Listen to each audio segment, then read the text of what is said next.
Very good evening, both on radio and television this evening, to a brand new programme for the first hour of the show. Now, this is my radio show as well as a new television show. There will be loads of technical problems tonight. I can hear them going absolutely mad in my ear.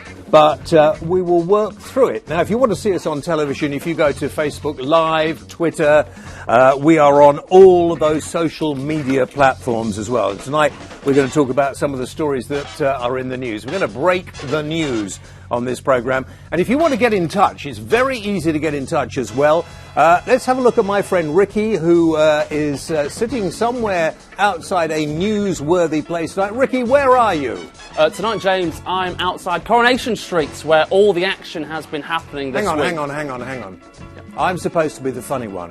What do you mean you're outside Coronation Street? Oh, that makes sense now. Sorry, I thought it was weird. Why would they say Coronation Street when it's... No, I'm outside Downing Street this week for all the big news and all your thoughts and comments on it throughout the evening. And how can people get in touch with us? You can tweet us at talkRADIO, or if you're on Facebook, head over there at talkRADIO UK, and on YouTube we are live streaming there as well. OK, now we're going to talk about lots of things. Our first topic tonight is Boris, the new Prime Minister. Isn't Boris the best Prime Minister since Margaret Thatcher? I mean, he is a fantastic person. Then we're going to talk about Brexit. How can you not? The new Brexit revolution that is coming up. And then after that, we're going to talk about junk food. They want to ban junk food. Listen, if I want to eat junk food, that's up to me, isn't it? For goodness sake, honestly. Anyway, don't forget, you keep your thoughts coming in. We'll read some of them out a little bit later on. Why don't we meet the panel, or even the panel tonight? Femi Olawale is over there at the end. Femi, nice to see you. Thank you very much indeed for joining us on this first show. And a sort of pioneering thought of doing radio and television at once. Benjamin Butterworth. Benjamin Button. Yeah, exactly. Benjamin, you were named after a very famous man, I'm sure. Yes, I'm sure that was it, indeed. Yeah. And also Andre Walker up here, who shouts all the time, and hopefully why they sat him next to me, I Get have out of it. no Get idea at all. Get out of it. So they are the panel. First topic, Brexit. No, first topic is going to be Bojo, Boris Johnson. We shouldn't call him Bojo anymore. He is the new Prime Minister. Prime Minister Johnson. Femi, as far as I can see, he is going to be the best Prime Minister since Margaret Thatcher. What do you think? I think that he's going to be a Prime Minister for himself. I think that's all you've ever seen. He's somebody that said in 2015, I'd vote to stay in the single market. I'm in favour of the single market. I think we should have to trade freely with our European friends and partners. So that's somebody who knows that leaving the EU, leaving the single market, will hurt this country, yet he chose to ride a wave of nationalism into number 10, and it worked. So that is somebody who's going to put his own interest before the country. But Femi, as long as he's keen to make a success of whatever he's doing, that surely is going to be good for all of us. So... Was that a laugh? That was a laugh, because in 2016, his message to the country, to all 65 million people was, vote the way I want you to vote, and you'll get this great Brexit deal. And then a few weeks ago, his message to 0.2% of the population was, vote the way I want you to vote, and you'll get no deal at all. Femi, when we started all this ridiculous nonsense 3 years ago off, I was convinced we should have stayed in, we shouldn't have gone out. But now, judging by the way the European Parliament have treated us, the way they behave towards us, the way their truckers are driving on our motorways, which is annoying me very much indeed, let's just get out, do a free trade deal with them, and then sort out the rest of the world as only we Brits can. Okay, we keep hearing this narrative of the EU's trying to punish us, the EU's mistreated us. What exactly has the EU done to us? Well, let's ask Andre. Look. Femi is a dinosaur in a young man's body. The reason is, look, as you quite rightly point out, this debate Look about at Femi, don't talk to me about it, talk to Femi. This debate about whether we remain in the EU or not, the thing that you're pushing really hard, is a debate that is now over. The only way to resolve this issue is to leave the EU in some sort of a sensible way. And a sensible way is not to allow your country to be effectively annexed under a backstop if the EU doesn't agree to a trade deal. Andre, can we stop Brexit or not? We shouldn't stop Brexit. Could we stop it? No, there would be riots on the streets. It would be absolutely crazy. Come back to you in a moment, Femi. Benjamin, what do you think? I mean, I think this, and I'm sorry to say it, Femi, but I think the Stop Brexit movement has died. I think Boris Johnson winning and the cabinet he put together is the end of that. I don't think there's going to be a people's vote. I do believe he's going to no deal. Don't cry, Femi. Carry on. But do you know what? There is a hypocrisy here, because when a best part of 1 million people marched on the streets about hating Brexit, they said, oh, that's not many. We got 17.4 million votes. And yet 90,000 people vote for the Tory leader, and apparently that's a legitimate number of people to dictate the future of the country. How many people selected the leader of your party, Jeremy Corbyn? More than 90,000. But come on, every political party owns the political party they're concerned with. It's not my fault that people of this country were stupid enough to elect the Conservatives at the last time. Although I don't think we can stop Brexit at this stage, I think it's going to happen. The idea that we're going to no deal, which is very possible, was never on the ballot paper. People have never voted for it. And 90,000 Tories wanting it isn't enough. Femi, are we going to get Brexit or not? I don't think so, because... Well, that's good. Then you needn't sort of complain anymore. We'll all go home and have a lovely evening, can't we? Well, here's the thing. From a democratic standpoint, no deal is fundamentally undemocratic. Not to mention just the fact that the narrative that we had in 2016 from every single Brexit campaigner was, vote for Brexit, you'll get this great trade deal. They need us more than we need them, we'll hold all the cards. It was always about getting a deal. Not to mention, what does the Brexit vote actually mean? It means we vote to reject our current relationship with the rest of the EU. Did we define what the new one would be? Could have been Norway, could have been Canada. The only opportunity we've had to say which one we want is the 2017 general election, in which 54% of voters voted for parties who ruled out no deal. Benjamin, Jeremy Corbyn can never be elected as Prime Minister of this country, can he?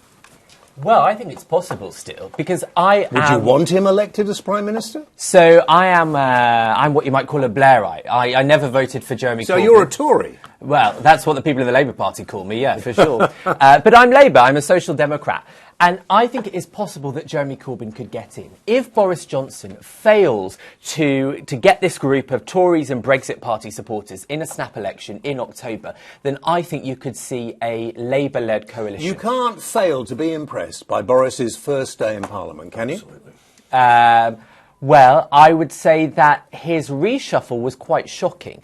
This wasn't just putting vote leave into government. This was putting sycophants of Boris Johnson in there. You know, the thing that got me most angry, and this must have got you angry, Femi, was Joe Johnson, Boris's brother, a face of the People's Vote campaign, spent best part of the last year arguing against Brexit, and now he's signed up to be the Right Honourable and sit in cabinet and pursue a no deal. Well, that is that's hypocrisy good. and That's surely nepotism. good. The biggest U-turn of them all was actually Amber Rudd. I thought that was just embarrassing. But look, can I just say this to you? I was born in 1979. Every single Prime Minister since then has been... Get out of it. I almost swore then. Every single Prime Minister since then has got worse and worse and worse. If you look at somebody like David Cameron, the socialist taxation policy that we put in, destroying the housing market by increasing stamp duty. We have finally now got a Prime Minister that was better than the person they replaced. Hallelujah to that. Femi, Boris was an excellent London mayor. We never see the London mayor or even hear of the London mayor now. You must be hopeful of a Boris government. Well, he's pushing for a no. He's pushing for a no deal. He's somebody that he said that Barack Obama harboured a part Kenyan's ancestral dislike of the British Empire. He said that he compared women who wear burqas to the letterbox. He said black people look like pickaninnies with watermelon smiles. He's somebody that called gay people tank top bum boys. He's not somebody that represents a respectful prime minister. Now, the problem with these things isn't just that they're offensive, is that it sends a message to people that there's no need to respect people that aren't the norm, according to them. Those conversations were within a time when he was talking to people in the sort of language they understood. I don't think he would do that now as a Prime Minister. And lots of us, even you, Femi, have done things in our past we would rather not discuss now. Well, we're talking about somebody that... Benjamin wants to reveal his. Exactly. After 9. In terms of his plans for the country, he is pushing for a no-deal Brexit. Now, I think that goes against everything that you would think that conservatism would be about, economic prudence. Turning us into the only the only country in the world... Turning us into a colony of Brussels? Hang on, in what way is that conservative? Hang on.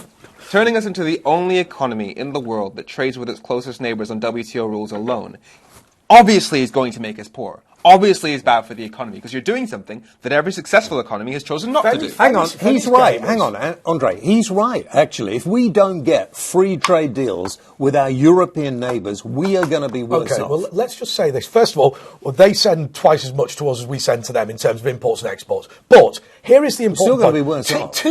Today, the House of Lords rejected a proposal by the EU to change meat-free burgers into veggie discs and make it the law that meat-free sausages had to be called veggie tubes. This is the stupid over-regulation that takes place within the EU. And this is the sort of nonsense... Because remember something, James. Let me just say this to you. I think they should be called veggie tubes. I don't want to mix them up with proper sausages, do we? Look, who's going to buy a veggie tube and have it with chips and peas? If you want to chomp on a veggie tube, that's entirely up to you. But it's not something that I wish to Look, do. guys, we're gonna come back and talk some more in a moment. I want to go over to Ricky, who's outside number 10. Where's the cat, Ricky? I haven't seen Larry, actually. Do they get a new cat when there's a new Prime Minister? No. Apparently Boris said he's going to look after the pussy. Right, of course. Of course, you have to get that in. Well, on social media this evening, the trolls are out in full force. I have to say, trolls, get back under your bridges. You're not going to get your comments read out. But those which are readable, just, Oh, come on, throw a troll at us. No, we're not having any trolls. Not at this time of the evening. We'll kick off with Sam Bowrothen, who says Boris is Churchillian, currently reading his book, The Churchill Factor, which is that the book that Boris wrote about him? I think it is. Traggers says, we have a cabinet that is determined to go for no deal and we will escape the new evil European empire, which I'm sure Femi would like to respond to in just a couple of moments or so. Mary Monica, she says, would be better off with the fake aliens in government, whatever that means. And Samus says, I was born in 1959 and I remember England during the 60s and it was far better than it is now. Now, James... Hang on. I was born before that. You were born in the 1860s, weren't you, James? Yeah, 1864, actually. And let me tell you, the 50s, I don't really remember the 50s, but the 60s were great, okay, but they were not economically great. The 70s were great. We're talking music, entertainment and everything else. Economically, it wasn't great. 3-day weeks, piles of rubbish all over the place. We forget how bad sometimes it was. Sorry, any more? Do they want to say how wonderful the panel are, how marvellous you are, what an amazing person I am? There's a lot of love for me. No, that's right. I've got a last one here for you, James. This is from Chris Hannon, who says, James is looking great with his mascara and lippy. I have no mascara and no lippy, but there we are. I should have done. Listen, you're listening to James Wells Break the News. It's on Talk Radio on my normal show. We're also on TV, and you can see us, of course, on Facebook, Twitter, and everything else. And here on the panel, we've got Femi, we've got Benjamin, and we've got Andre, all raring to discuss all the topics of the day. And, of course, we've got to talk about Brexit. We've got to talk about Boris. We've been talking about Boris.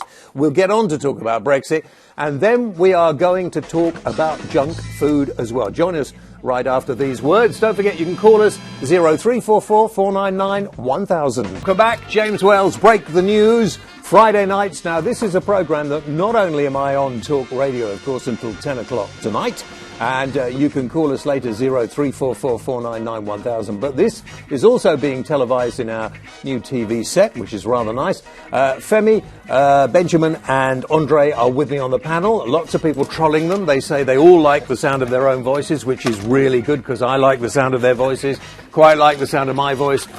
We've also got Ricky. We kind of like the sound of his voice, but I'm not really sure.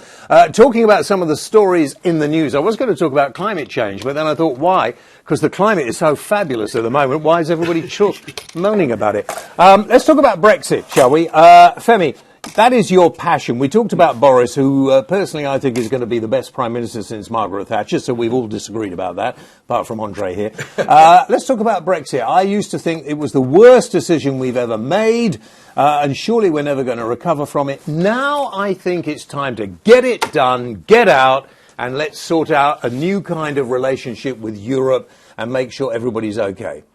So, like I said, people voted for Brexit, but Brexit simply means we leave the treaties.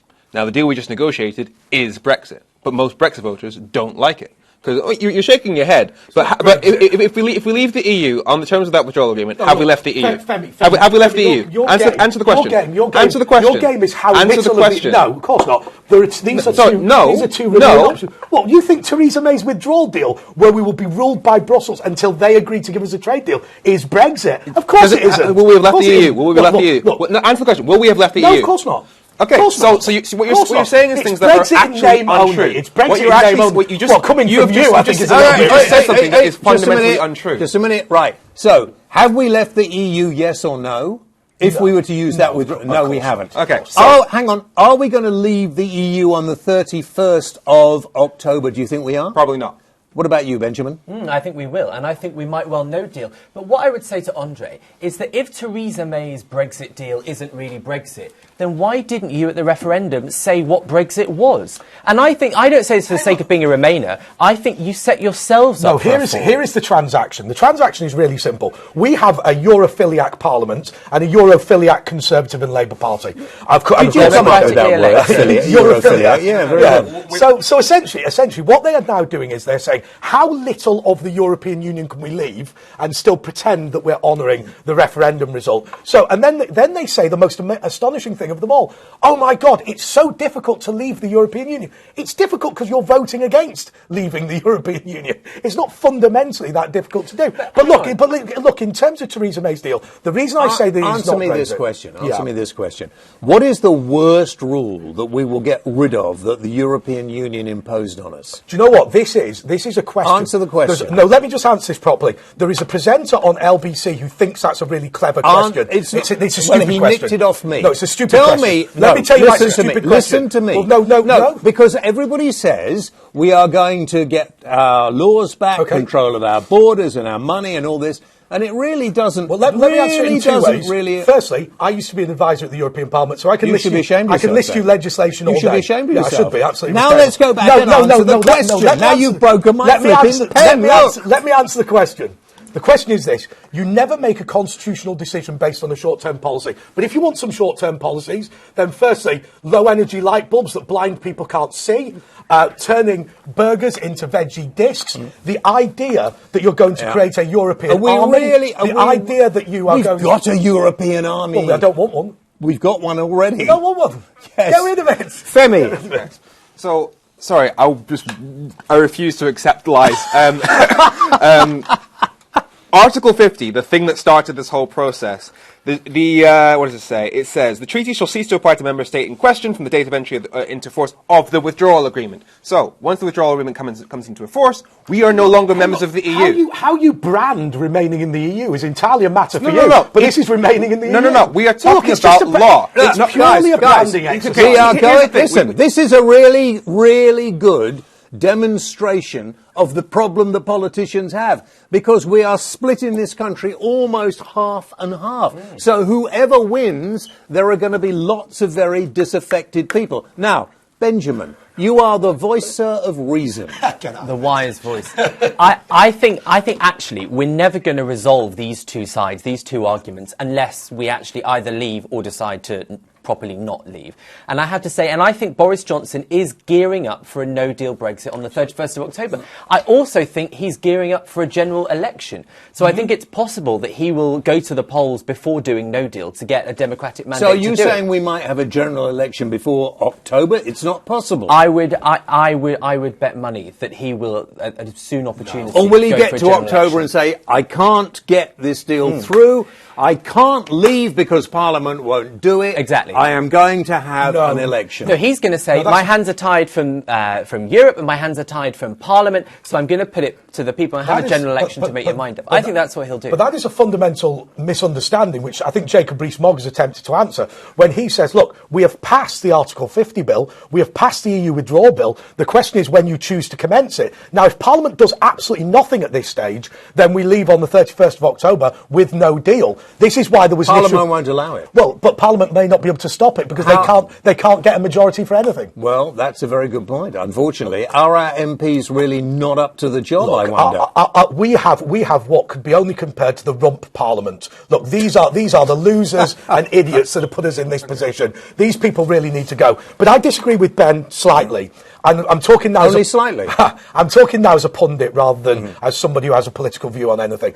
I think that actually the Conservative Party and Boris Johnson will want to no-deal Brexit first and then have a general election. I think the reason they'll do that is this. I think there is a deep-seated concern within the Conservative Party, based on the previous local elections and the European elections, that Nigel Farage is going to cane them if they don't leave first. Could you ever see Nigel becoming Prime Minister in the future? Hey, look, I think Nigel Farage, and I've said this to his face, he's a friend of mine, should be the leader of the Conservative Party and be the British Prime Minister. I think he's fantastic. How would you feel about that, Femi? You may get your wish. I mean, you saw Sajid Javid basically cozying up to the Brexit Party a few weeks ago, and what's going to happen is that, at the next election, the Brexit Party and Conservative vote's going to be split, and we may well see a coalition between the two. But that is fantastic. That is a direction of the country that is just not okay. Just 1 minute, Benjamin. I just want to know our future. Our choice. Our choice is the organisation you front. Yeah. You are very passionate. Mm-hmm. When we actually do just crash out of the European Union, what are you going to do? Well, my aim has always been come back to the UK, try and stop Brexit as best as I can. If I fail to do that, try and keep us from swinging too far to the right, which is what Nigel Farage represents. So it will be basically combating Nigel Farage. Benjamin. I think that the Brexit situation is perfect for Boris Johnson winning a general election because you've basically got four parties at around 20%. You've got Brexit Party, Tories, Labour and Lib Dems. Now, Boris Johnson is going for that Brexit Party vote entirely. Absolutely. And I think he's going to stand a much better chance of getting up to the mid-30s, late 30%. Meanwhile, you've got Labour and the Lib Dems that are going to split. And I think you're going to see them divide. And actually, it's very possible a majority Boris Johnson government will be in place by the end of the year. Ultimately, we can't go away from the democratic argument, and this is that Brexit was completely undefined in 2016. It could have been a Norway-style Brexit, could have been a Canada-style Brexit, or a no-deal Brexit. All those three things are Brexit. Not everybody who wanted a no-deal Brexit would be happy with a Norway Brexit, and vice versa. So the only opportunity that we've had to define what Brexit should be is this 2017 general election, where 54% of voters voted for parties whose manifestos explicitly ruled out no deal. So if you want to do no deal, fine, but don't pretend it's the will of the people. It's directly against the will of the people. Why is no deal going to be such a bad thing? Well, people didn't vote for it and voted for parties to avoid it. But why is it going to be such a bad thing? Well, you've got the British Medical Association, the Royal College of Nurses, the Royal College of Midwives, the Royal College of GPs, the Royal College of Radiologists, i.e. pretty much the entire medical community of the UK, saying that any version of Brexit would hurt the NHS. Right. So in terms of actual human lives, there's a cost there. Right. As for the economy, as I said, it turns us to the only economy in the world that doesn't have a trade deal with its closest neighbours. Okay. Now, basic logic means that makes us poor. Right. Now, if you're watching, want to send in your comments, my host, I was going to say hostess really over there, but we are, of course, a very new modern programme, and we are doing diversity. We decided to have everybody a bloke on this particular programme. Next week it may be different. You can do that on Facebook Live. You can Twitter us at talkRADIO. You can YouTube us as well. Send us your messages. Tell me what you think of what the panel is saying. And we will, of course, read some of them out in a moment. Next week, we'll have a few different people on the panel. Who knows? Might even invite you in as well. Ricky, where are you? This evening, James, I'm outside Downing Street. I was promised Coronation Street, which I thought would make a lot more sense. Well, we'll do that. Don't worry. You'll get to go everywhere. Next time. We did the pilot for this show. You were on Love Island. I wouldn't complain if I were you. Again, I thought it was on Benidorm. Well, there we are, similar. Place to have been. We'll kick off with some of the small fry. Duck has managed to confuse Benjamin and Femi during the entire debate, so I don't quite know how he's or she's managed to do that. And James has said he'd rather stick forks in his eyes than listen to Andre Walker, which I actually suggest is a better look for you, James. You should go ahead with that. Thank you very much, yeah. I don't remember saying that, Andre, but, there we are. Gabriel Swift, he says the EU will collapse as it's brought nothing but misery for the many and only good things for the few. The EU SSR is coming. Which, I'm sure. I just want to know, this is the thing, thank you, keep your thoughts coming in. Keep your thoughts coming in, YouTubers, Facebookers, tweeters. Get on and let us know what you think. After this hour, I'll be back on the radio, going to pop upstairs, and if any of you guys want to come up with me, you're more than welcome to carry on this. Now, we've got about another 10 minutes to discuss Brexit, right? Can we sort this out for the politicians? Because let's face it, I think if it went to Parliament, Nothing is going to happen. I don't know what Boris is going to do about this. I have an inkling that Boris might join me later on the show tonight, so stay tuned for that. What would you do if you were a political advisor, Andre, at the moment? Jump off a building. No, on a serious note. Don't try that out. On a serious note. Look, I think that first and foremost, you've got to accept the inevitable, which is this. You cannot govern without consent. The British people are not going to consent to be ruled by the European Union anytime soon. Therefore, we have to leave in some way, shape or form. I think you also have to accept the second point, which is What about all those people, 17-odd million people who voted to remain? Yeah. The problem is, because there's not an overwhelming majority for people to want to be ruled by Brussels, therefore it's just not going to work, is it? Now, the next point I think that needs to be made is this. The instability of our current situation is more damaging than either remaining or leaving the EU. Absolutely. And therefore, we've got to do something about it. We've got to do something about it fast. In terms of the political parties, if we were When you say fast, we're talking about a matter of weeks, 31st of October. Yeah. I do not believe that the Conservative Party and the Labour Party maybe will be around in 1 year's time if we remain in the European Union. Wind back again. You don't think the Conservative Party or the Labour Party will be around? They've been around for hundreds of years. Where are they going to go? I joined the Conservative Party in 1995 when the Conservative Party had no members, but at least it was fundamentally stable. Who did you vote for to be the leader? Boris Johnson, obviously.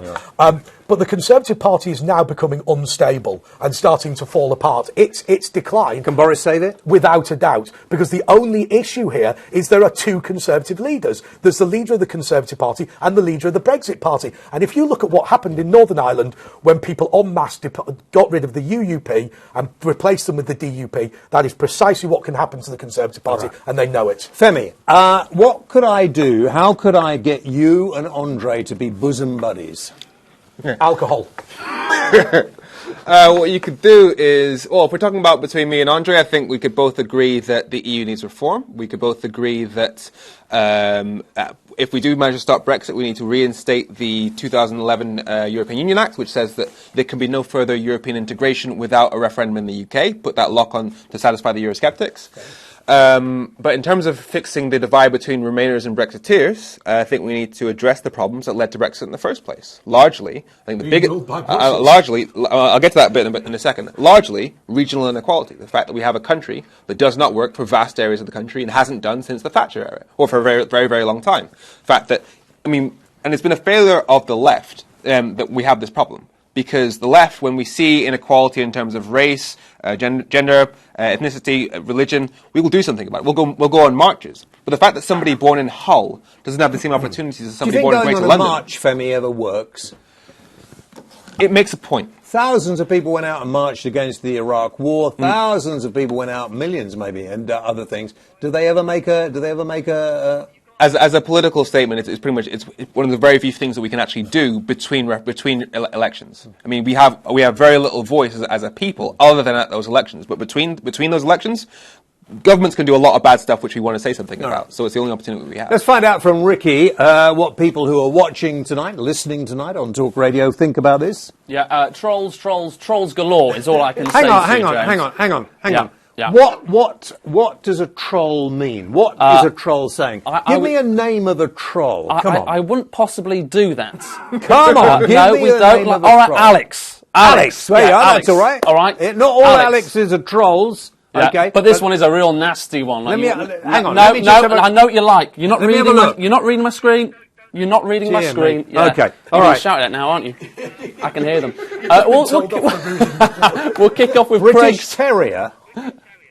What? Well, who's British Terrier? Oh, the troll, a British Terrier called... I see. James, you've just been told off for ruining your own show. Hang on, just a minute. Sorry, I just checked in with the producer. Hold on. What did you just say? Get on with the show. Get on with what? I'll decide when we get on with the show.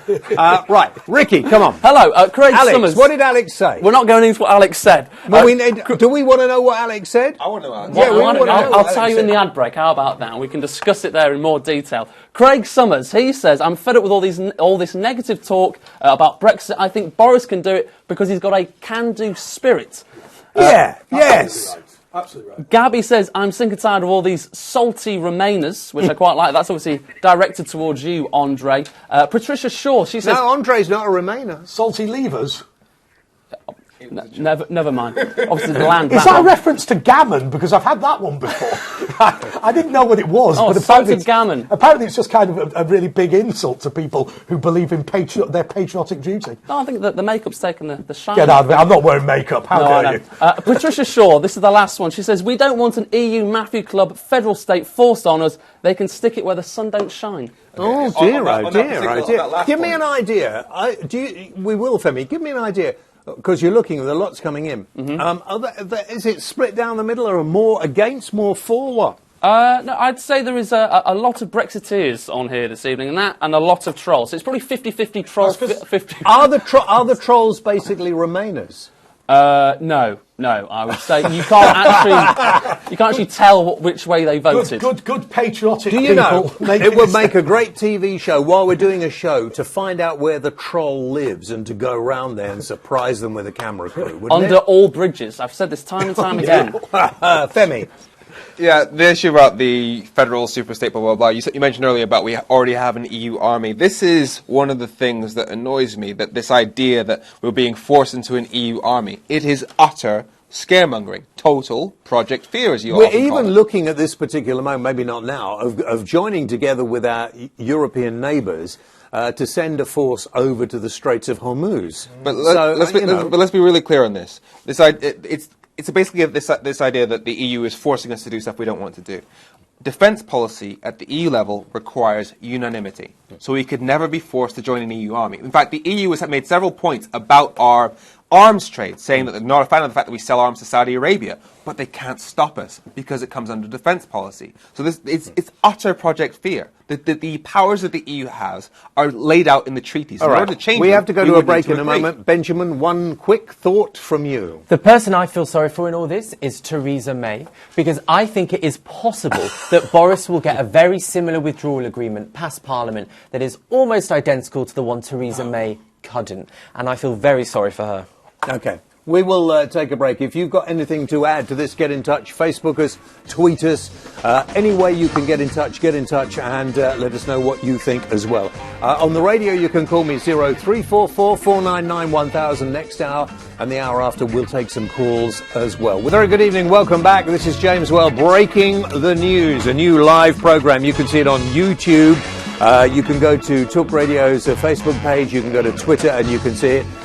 With my guests here, Femi, Benjamin and Andre, all getting stuck into breaking the news tonight. You can send us messages on Facebook, YouTube, talkRADIO's Twitter site, the whole lot. Tell us what you think of the subjects. Now, I can tell you that we have a very special guest coming into the studio, which I think will surprise all of you in a little while. He wants to be known as Drew Goldman. But I think he actually will, when he comes in, surprise you. It may be somebody you know. Now, in the Times, I saw a little story about how they want to stop junk food. Everybody always wants to stop junk food. Why? I don't eat junk food. What is junk food? I'm fed up with these people who go on and on about junk food. You know, a burger from a well-known burger chain which has lettuce and tomato and gherkin and various... I mean, that seems to me... I don't eat them every day, maybe once a month, who knows?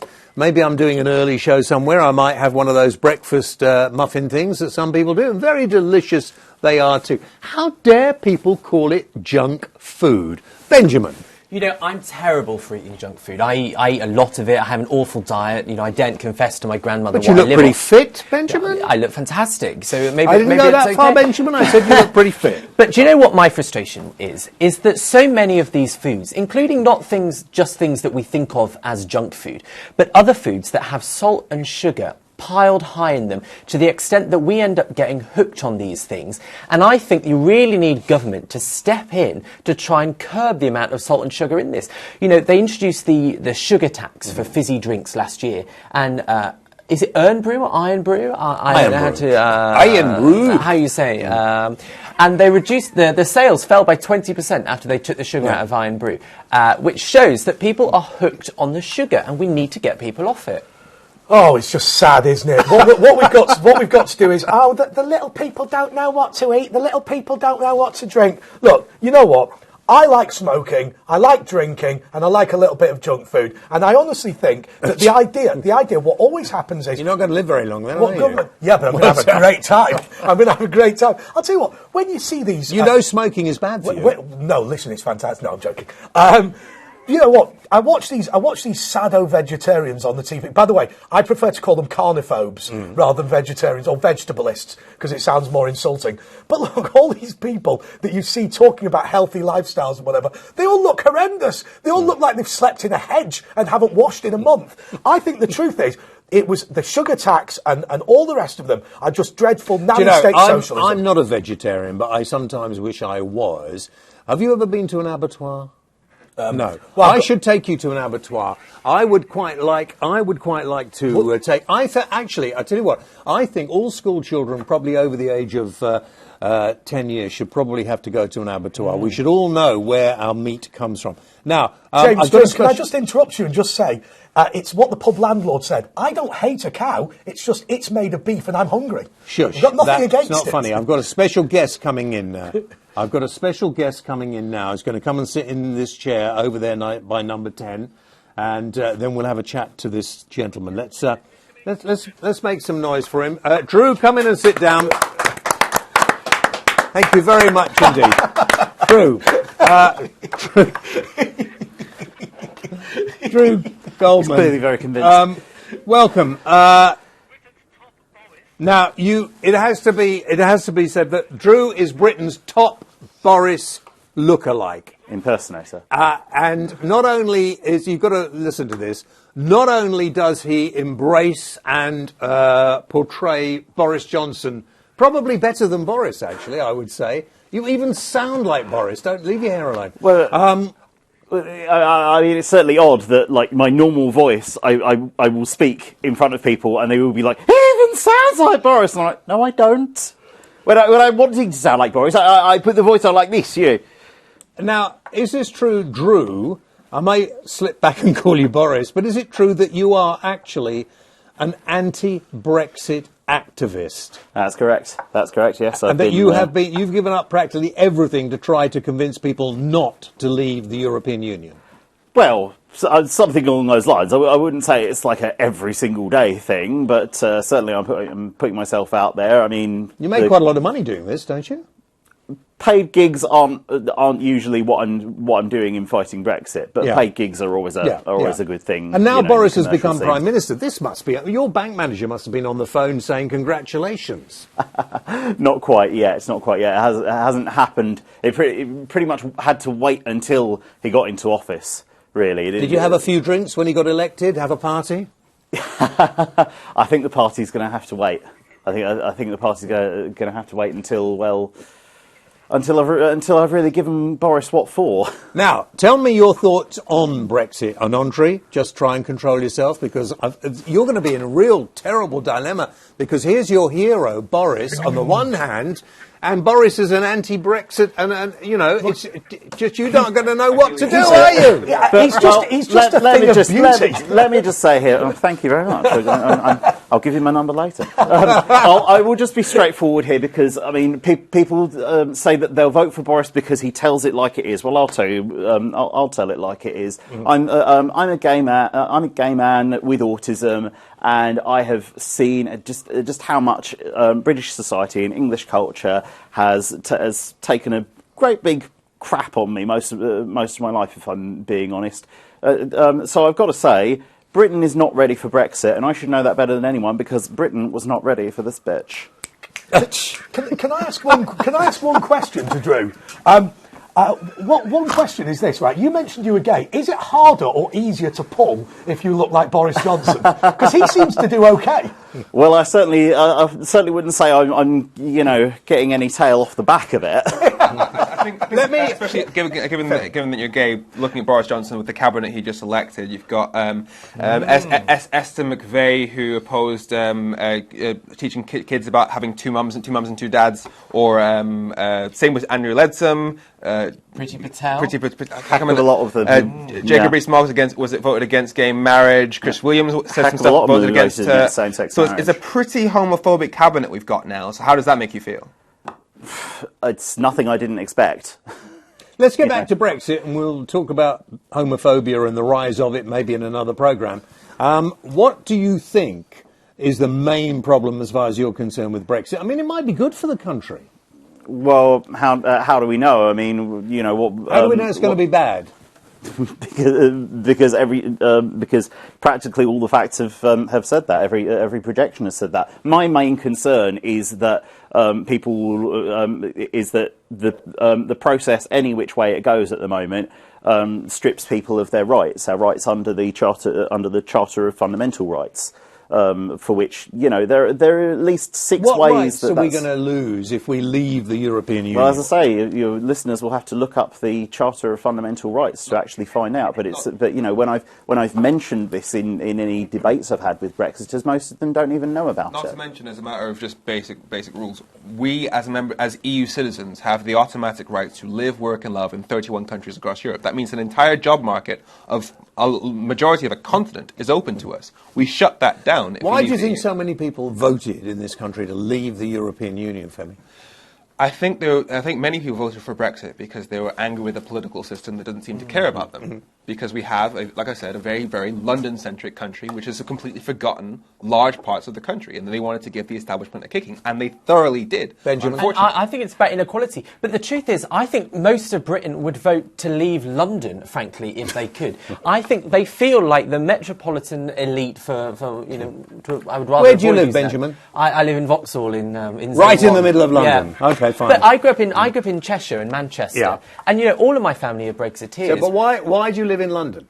Well, I live in London. I moved here for university, and now I work in the media. So, I mean, I'm everything that my family hates about. You could work for the BBC and go to Remains. Salford. I could. Salford's, Have you been to Salford? Yes, Right, I've been to there we Salford, as Ed Miliband calls it. But I think it was about a disparity in the country. It's like there are 2 different Britons existing next to one another. Are you surprised what Drew feels about this, that he's so upset about Brexit? Am I surprised about that? No, and also... And does it make any difference because he's gay? Well, I was going to say I'm a homosexual, and the truth is that you look at social attitudes. People didn't vote Brexit because they hate gay people, and yet it has opened the floodgates for people who do hate gay people or people who are racist. Explain that. I don't They understand that at all. feel empowered. They feel empowered, and that's why hate crimes have risen so much. The thing is, Andre, have you actually witnessed any of that kind of hateful attitude? I've got to be honest with you. The number of homophobic attacks in Windsor is relatively small, and that's where I live at the moment. Precisely. But, Accept that people feel empowered by this who have awful views. Look. The truth of the matter is, where people feel empowered now is that previously they were ruled by an elite in Brussels that is basically unelected, and now they want to take the country back. What is the harm in wanting to have an independent country? Almost every country But stop on pandering Earth to has it. racists and No, bigots. it's not pandering to racists. And when I worked at the European Parliament, there were virtually no... now we know Andre's worried about his job. Hang on just a minute. There were virtually no ethnic minority people who were not British. Right, hold on, I want to talk to Drew about it, a documentary you made on this, didn't you? Tell me about that. About my campaigning, yes. Will Hazel from Cobbled, who started up this production company, making short documentaries. Do you always do that with your hair, or is that just because of Boris thing, or...? I suppose I am putting on a bit of the imitation, but yes, we filmed me at a few different protests, everything from a march organised by People's Vote with an attendance of I think it was more than 700,000 to just a little thing outside Putney Station. So we've shown sort of the full range of me giving parody song performances. What do you actually think about Boris? I mean, because you do embed you. Put the teeth back in. That's about in bed, love. You look like Boris in that way. Right. I mean, you personify Boris. Let's go that route, and you kind of live the Boris life. I mean, do you love him or hate him? When he was mayor, I did used to say I like the man, even if I don't really like his politics. But since the referendum, I would have to say I've liked him less and less. And do you think he's a really staunch Brexiteer? Well, he did write 2 different articles ahead of the referendum, one in favour of Remain, one in favour of leaving. So, protests I've been involved alongside have gone particularly with the theme of Alice in Wonderland, joined by Tweedle Boris and Tweedle Johnson. and it's because he seems to always have 2 differing opinions. He's been both pro-EU and pro-Brexit. He's been both in favour of Heathrow expansion and against it, but only when it seems to suit him, not when it suits his constituents in Uxbridge. Have you ever met him? Yes, we met 10 years ago. In fact, if I can go into this, if I've got enough time to go into this story, it was his second mayor's reception for Pride in City Hall.